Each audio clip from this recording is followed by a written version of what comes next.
Thomas and Friends, making tracks to great destinations.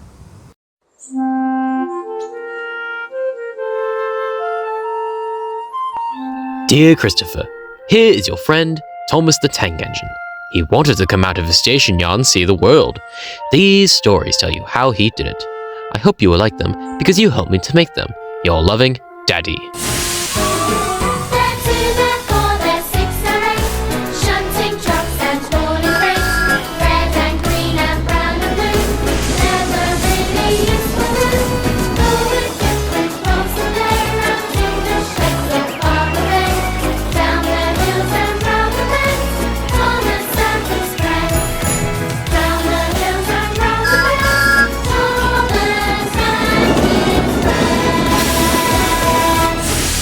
Today on the island of Sodor, the Great Dam begins to crumble.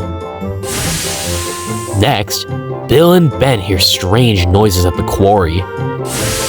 But first, Toby is off to inspect the dam.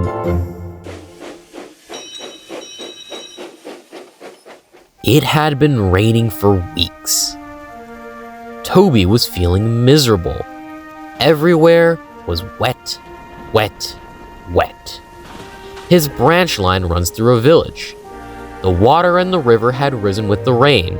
Only the Great Wall, known as a dam, was stopping the water from overflowing.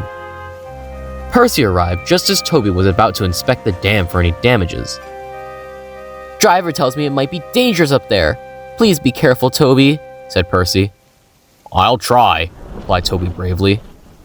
Percy watched anxiously as Toby trundled away. His journey took him over an old wooden bridge at the end of the village. The river surged dangerously beneath it. Harold the helicopter was inspecting the dam as Toby arrived. "Be brave, Toby," called his driver. "We have to cross to the other side." The dam did not look safe at all. Toby was very worried. Soon, he knew why. "The dam's breaking up! We must warn everyone!" Toby shunted back as fast as his wheels would let him.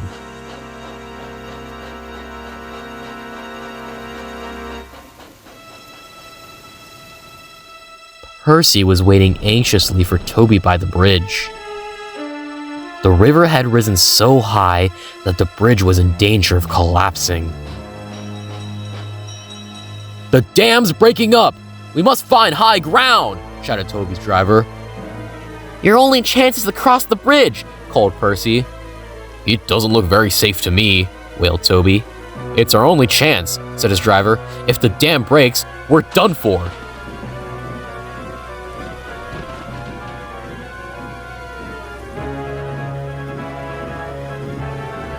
Toby was halfway across the bridge when disaster struck.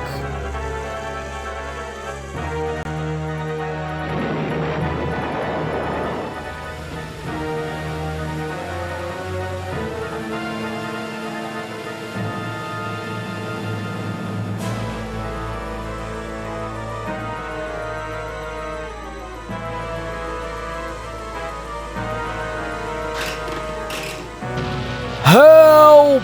called Toby. "Oh no!"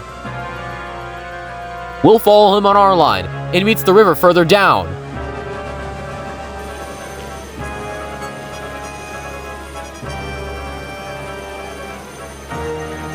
As Toby floated helplessly on the floodwaters, they passed a sign that made them shudder. "Beware the waterfall. If we go over that waterfall, we're doomed."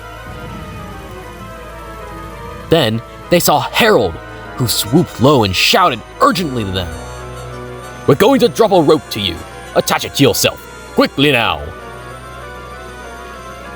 And they did, to one of Toby's buffers. Just then, Percy arrived.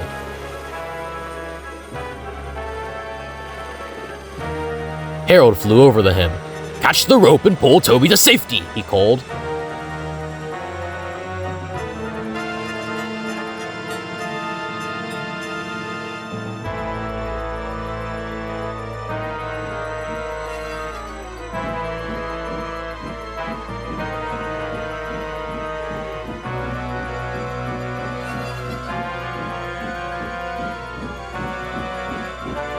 Toby was safe at last. When the floods were over and the dam mended, the villagers had a big party for Toby, hosted by Sir Topham Hatt. You were very brave, Toby. Thanks to Harold. I could never have been so brave, Toby. Oh, I'm sure you would be, but you never know until you've tried. Percy rather hoped he'd never have to.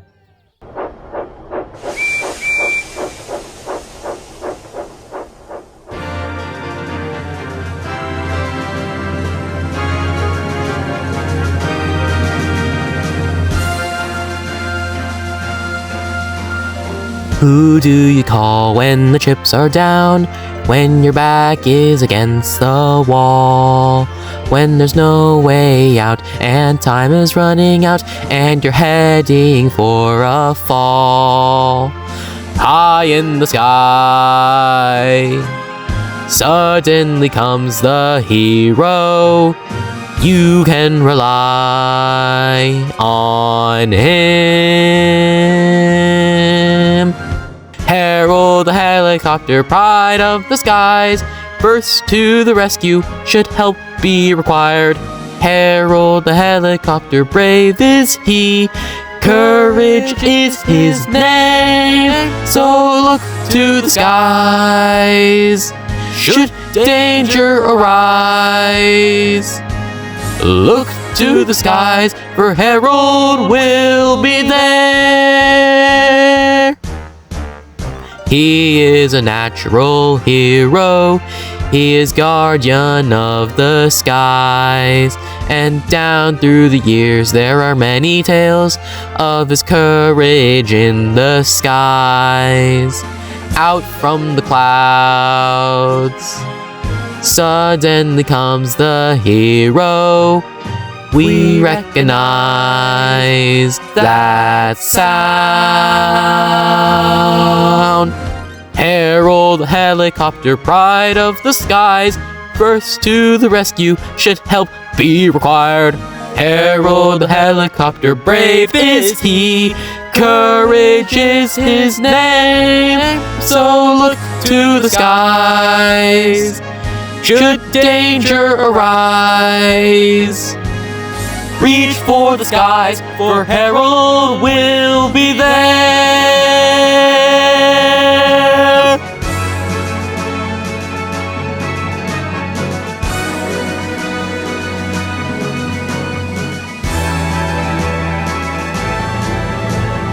Harold the helicopter, pride of the skies, first to the rescue, should help be required.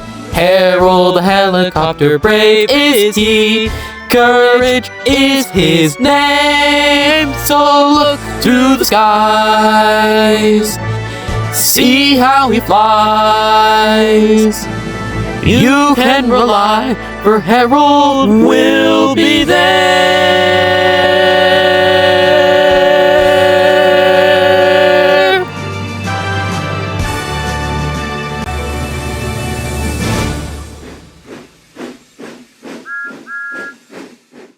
One morning, Bill and Ben were busy at the quarry, pushing and pulling cars filled with clay into their proper places. The twins are cheeky and love playing tricks, but they were growing restless. "Listen, Bill," said Ben. "Can you hear something?" "What sort of something?" asked Bill. "Something different," replied Ben. "I can't hear anything different," said Bill. "Exactly," huffed Ben. "Everything is the same, sounds the same, looks the same. We need a surprise." "Surprise what?" asked Bill. Before Ben could answer, the quarrymaster arrived. "I have just received a message from Sir Topham Hatt. He wants you to go to the station at the harbor." "Oh, I wonder what we've done this time," said Bill anxiously. "It must be you," replied Ben. "Why me?" exclaimed Bill. "I've not done anything." Sir Topham Hatt was waiting for them. "Edward is taking the children on a special trip today. I want you to go to the station and look after the cars there." "We'll do our best, sir," said the twins.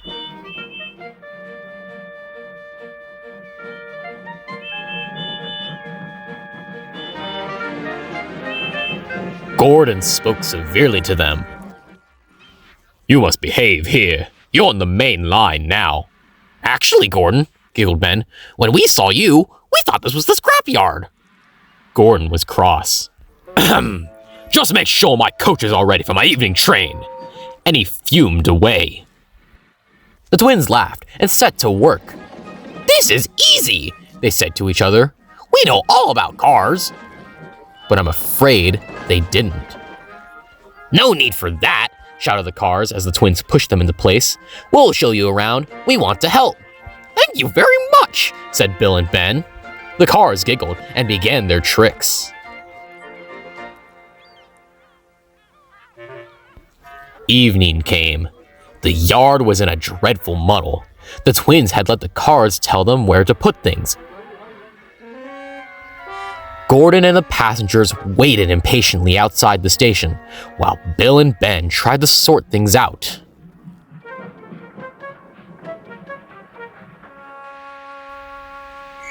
But by the time Gordon was able to leave, it was very late indeed. Next day, the twins were working at the quarry again. "There's a strange noise," gasped Bill. "I've never heard a noise like that before." "I have," whispered his driver nervously. "It sounds like a rock slide to me." Then came the alarm.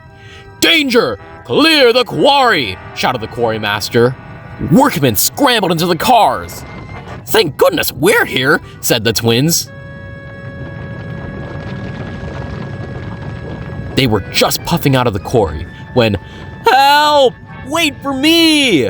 A workman had been left behind. Ben waited as the man climbed quickly aboard.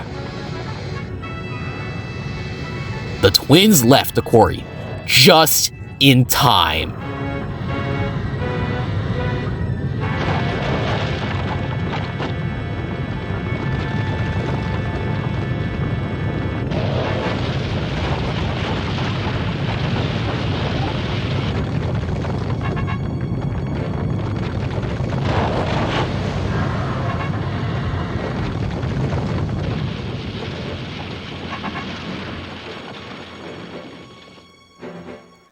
Everyone was safe, but rubble lay everywhere. "Oh dear," said Bill. "This isn't our fault. I hope Sir Topham Hatt will understand." And indeed he did. Next day, he arrived with Edward. "Bill and Ben, you still have a lot to learn about cars, don't you? But you acted quickly and bravely in an emergency, so hooray for Bill and Ben, our heroes. Hip, hip, hooray!" "Oh, thank you, sir," said Bill. "Being called heroes, well, it's really a nice surprise," laughed Ben.